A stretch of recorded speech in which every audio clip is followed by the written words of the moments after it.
ಶುಭೋದಯ, ನಮಸ್ಕಾರ. Welcome to Yoyo Kannada. ಬನ್ನೀಗ ನೋಡೋಣ ಹವಾಮಾನದ ವರದಿ.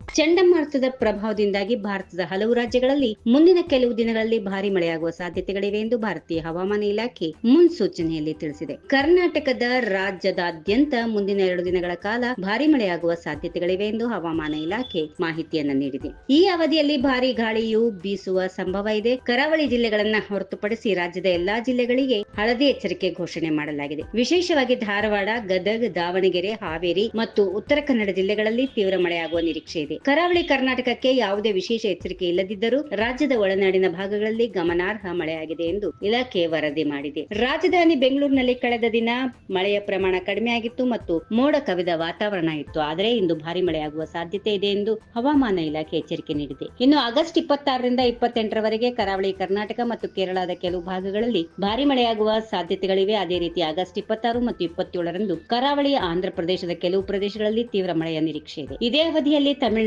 ತೆಲಂಗಾಣ, ಕರಾವಳಿ, ಆಂಧ್ರ ಪ್ರದೇಶ, ಯಾನಂ ಮತ್ತು ಕರ್ನಾಟಕದ ಒಳನಾಡಿನಲ್ಲಿ ಗುಡುಗು ಸಹಿತ ಹಗುರದಿಂದ ಮಧ್ಯಮ ಮಳೆಯಾಗುವ ಸಂಭವ ಇದೆ. ಮುಂದಿನ 5 ದಿನಗಳ ಕಾಲ ಈ ಪ್ರದೇಶಗಳಲ್ಲಿ ಮಳೆಯ ಪ್ರಮಾಣ ಹೆಚ್ಚಾಗಿ ಇರುವ ಸಾಧ್ಯತೆಗಳಿವೆ. ಈ ವಿಡಿಯೋ ನಿಮಗೆ ಇಷ್ಟವಾದಲ್ಲಿ ಲೈಕ್ ಮಾಡಿ, ಶೇರ್ ಮಾಡಿ, ಸಬ್ಸ್ಕ್ರೈಬ್ ಮಾಡಿ.